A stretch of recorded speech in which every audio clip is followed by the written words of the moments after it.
My Friend Bike, priča o Balkanu.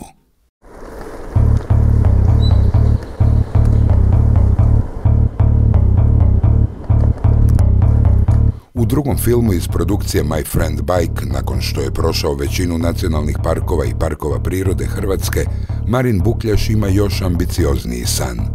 Oh, no problem! No problem. No! Gezur Albanija! Gezur Albanija! Kako ti ja ne bih pomogao tebi, ti meni? Evo je za tebe. Joj, hvala.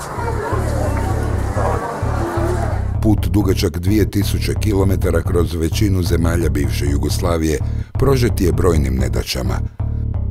Neizbježna vožnja mračnim tunelima, napadi čopora pasa, visoke planine, prolazak nestabilnim Kosovom.